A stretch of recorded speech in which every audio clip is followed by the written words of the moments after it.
Welcome to lecture 1.5. So we're going to take a look at solving equations. Okay, so when we solve equations, main thing to notice first is that we now have the equal sign.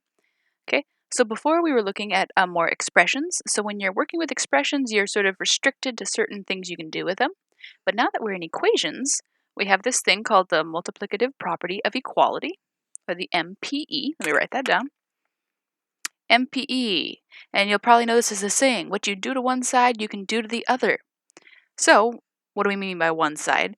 Well, when you see the equal sign, this sort of splits our equation into two sides.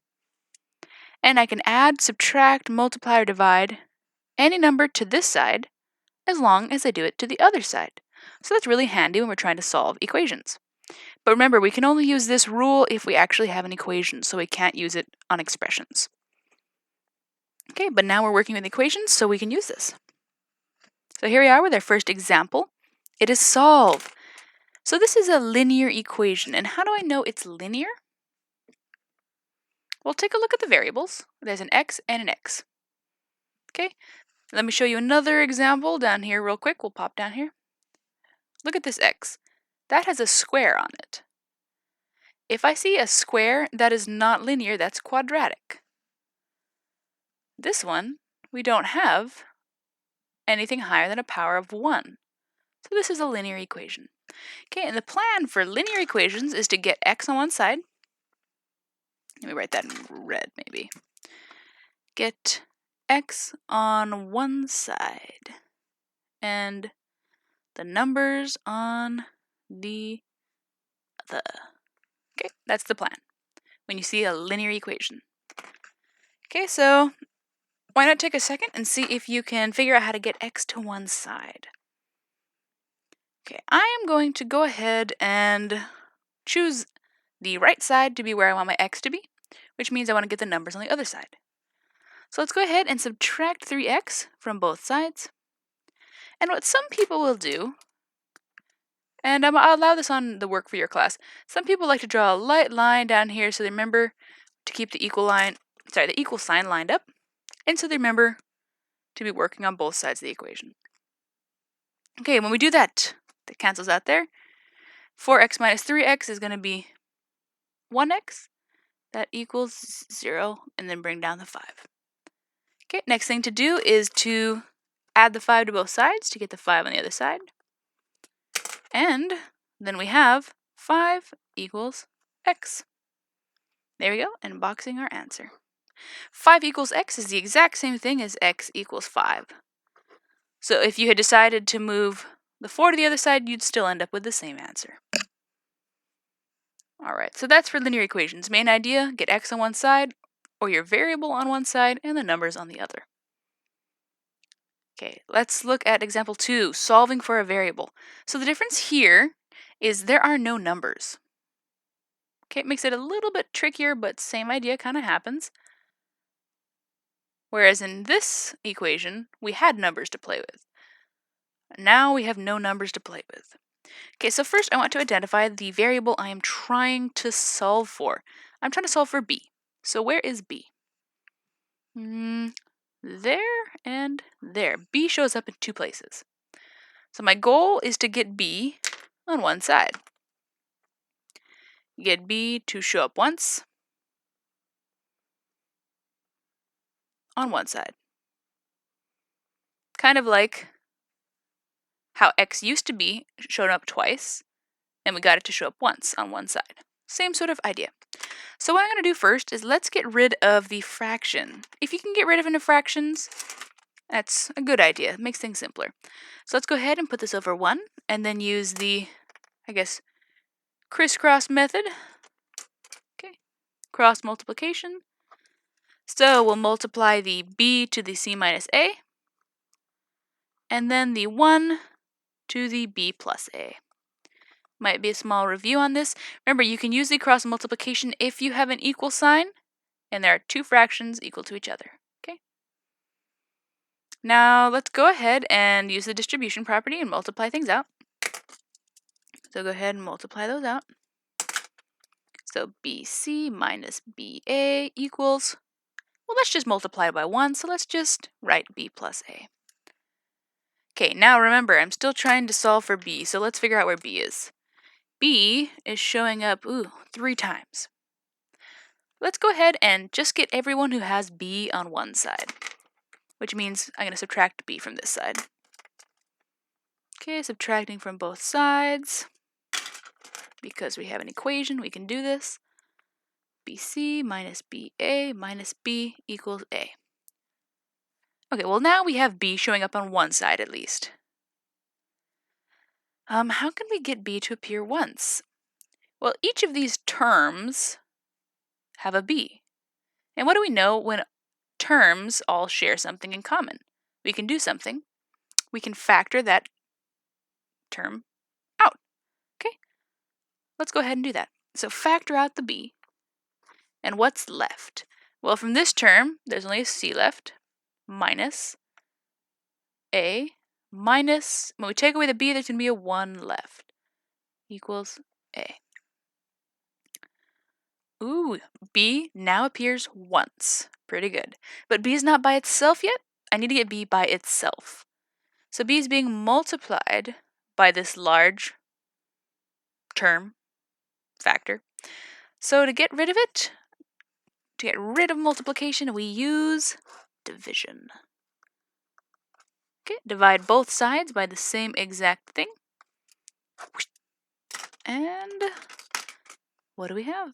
B equals A over C minus A minus 1. And we've done it. We've solved for B. Okay, so plan for when you're solving for a variable, try and get all the terms that have your variable on one side and then factor. Okay, factoring tends to be a key move in solving for a variable.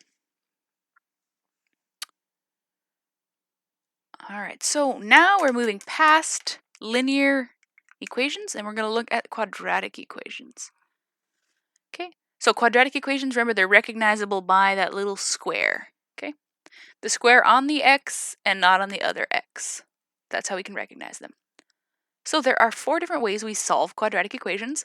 We have the factoring method, we have square root method, completing the square, and the quadratic formula. Easiest method tends to be the square root method. After that, completing the square and factor could be about the same. And then quadratic formula, this is the surefire method. It always works, but it takes a lot of time, and you have to memorize the formula. So if you can avoid it, most of us do, but sometimes you have to do it. All right, so let's take a look at this little rule real quick. It's called the zero product property. If you have an equation with A times B and it equals 0, we know that this is only true if and only if A is 0 or B is 0. Okay, so this is going to be helpful for us when we're solving quadratic equations. And we'll take a look at how that happens or how it works in just a second. All right, example 3, solve. And we're told which method to use is factoring. Okay, so if you're told to solve a problem with a certain method, you need to use that method to show you know how to use the method. If you chose to use a different method, you would not receive the full credit for the problem. Okay, so we're told to factor, so we're going to go ahead and factor this. So to factor, we need to set the equation to 0. At the moment, it's equal to 5. So let's move the 5 to the other side and set this baby to 0. All right, now it's set to 0.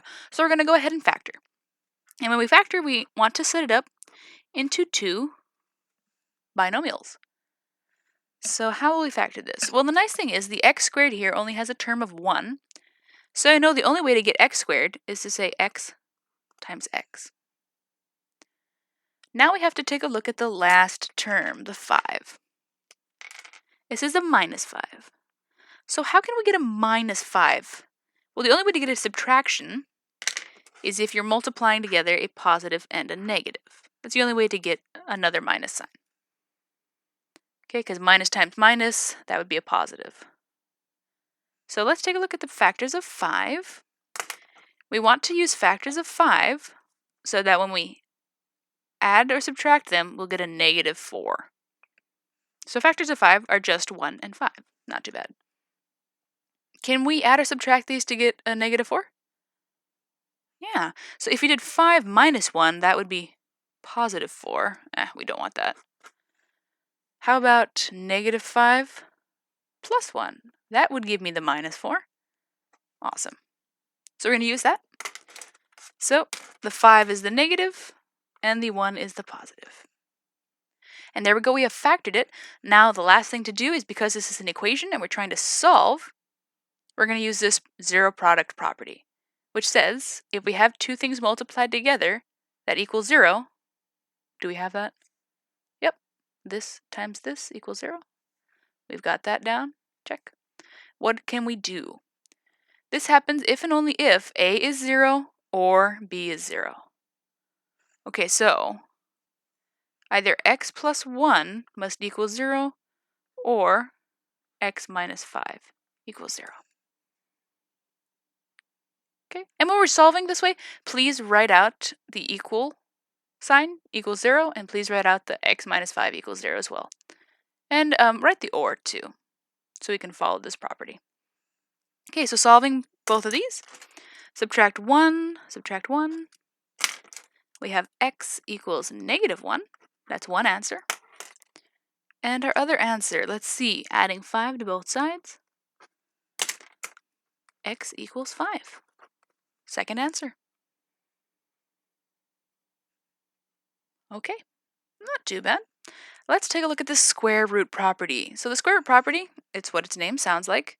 We're going to take the square root of both sides. And to do that, we want to have our item squared equal to our number. So we want to get it to look like this before we can use the square root property. At the moment, it doesn't look like that. Our item squared still has another number on this side. So let's get the 5 to the other side. Add 5, add 5. All right.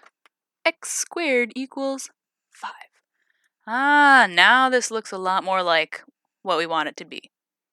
So once we have our quantity squared equal to our number, we can go ahead and take the square root of both sides. Okay, hence the name square root property.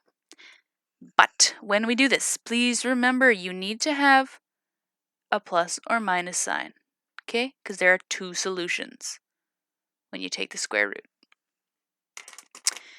Okay, when we do that, the square root cancels that, and we're left with x equals plus or minus the square root of 5.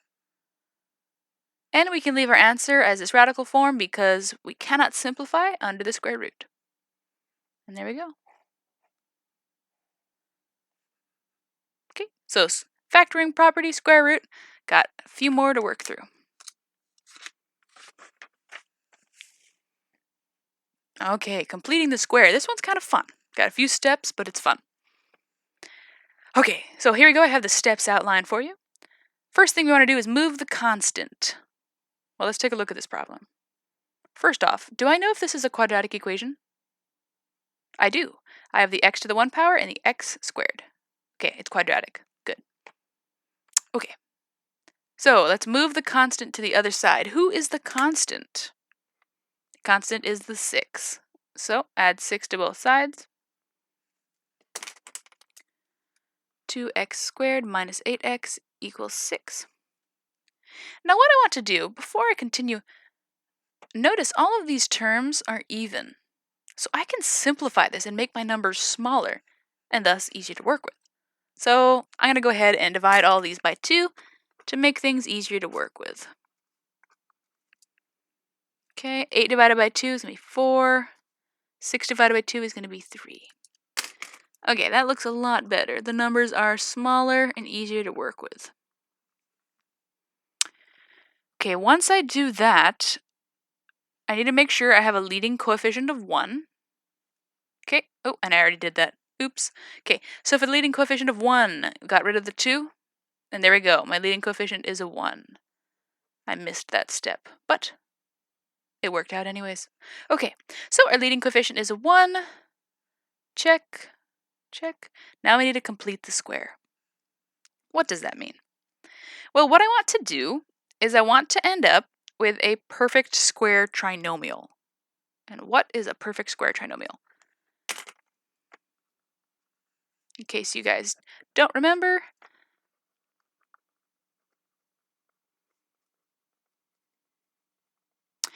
it's a trinomial. For example, let's see this one.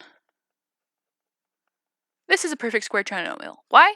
Because when I factor it, the factors look identical. And I can rewrite this as x plus 2 squared. So perfect square trinomial is something that when you factor it, they are identical, and you can write it out as something squared. Okay, so I really want this side to be a perfect square trinomial, which means I want to find a number that I can add to it, like for example, the 4 here.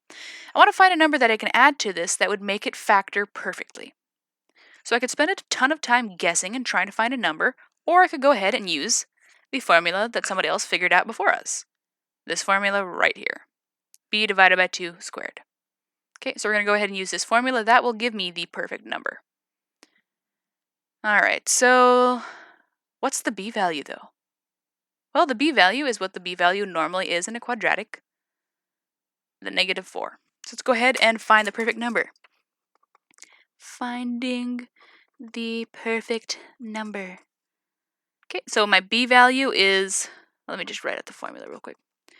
My b value is -4.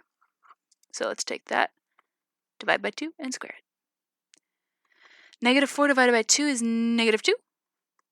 Square that baby, and we get 4. Aha! 4 is the star of the day. That's the perfect number. This number, when I add it into my equation, will create a perfect square trinomial.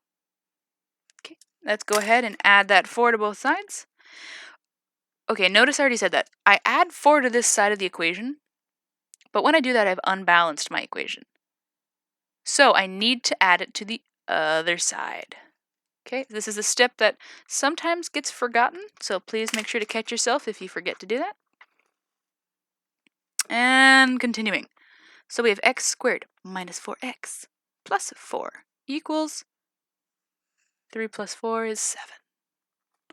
So let's see, did this finding the perfect number truly work? Is this trinomial that I just created truly a perfect square trinomial? Let's try and factor it. Okay, so factoring equals 7. A number, so let's see, factors of 4, that when I add together I get a -4. Let's see, factors of 4. Let me bring out my beautiful sticky notes here. Key factors of 4. 2 and 2 and 1 and 4. 1 and 4, I cannot add those together to get -4. 2 and 2. Well, -2 and -2, that would give me -4. Awesome. It'll factor. So I can factor this into x minus 2 and x minus 2. And what do you know? That right there is a perfect square trinomial. The factors are identical, which means I can write it as something squared. So x minus 2 squared equals 7. And now, if you notice, we have set this up perfectly to do the square root property. Remember what we were doing earlier in our other class activity? Something squared equals a number? We've got that going on right there. Okay, so we've set ourselves up perfectly to use the square root property. Oops, sorry, I whacked my mic.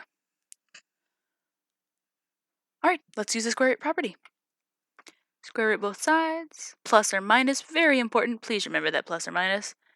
Remember the plus or minus. Okay, square root both sides. That cancels. And we have x minus 2 equals plus or minus the square root of 7. Almost done, home stretch, people. Okay, let's add 2 to both sides. Solving for x. And then, so normally what we do when we're adding a number to this weird plus or minus sign, we'll add it in front.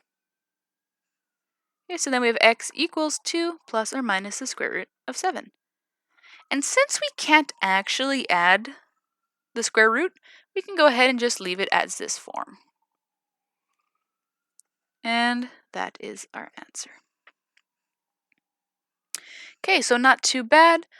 Does require remembering that formula and remembering to add the perfect number you find to both sides of your equations. All right. Aha, the quadratic formula. It has arrived. Okay, so if you need to remember on the quadratic formula, I'm going to put a link in La Lima that has a song that helps you remember it. I find it really does help. But real quick, quadratic formula. Here we go. X equals negative b plus or minus the square root of b squared minus 4ac all over 2a. Go ahead and pause this video and write that one down. Good one to have memorized. All right. So that's our formula, and we're told to solve using the quadratic formula. I could go ahead, ooh, this is sticking to the board. Okay. I could go ahead and immediately pick off my a value, my b value, and my c value, but once again, notice, these are all even. I could simplify this before I use the quadratic formula. And as if you can simplify in mathematics, go ahead and simplify. So let's go ahead and divide everything by 2. That becomes a 4, that becomes a 3. All right, so now we have x squared minus 4x minus 3 equals 0. Okay, so now I want to plug this into my quadratic formula. So I have x equals negative. I have to figure out what my b values are, my a values, and my c values. Okay, so my a value is whatever is next to the x squared. But there's nothing there. But do not fear, the invisible one is there. So that's our 1. The b value is whatever is by your quantity to the 1 power, or in this case, our x. That's going to be a negative 4. Okay, remember to bring along the negative. The negative is important. And then our c value is the number without the variable, negative 3. Once again, remember the negative. Okay, so we found our ABCs. Now we can go ahead and plug things into our quadratic formula. So my b value, negative 4. So the opposite of negative 4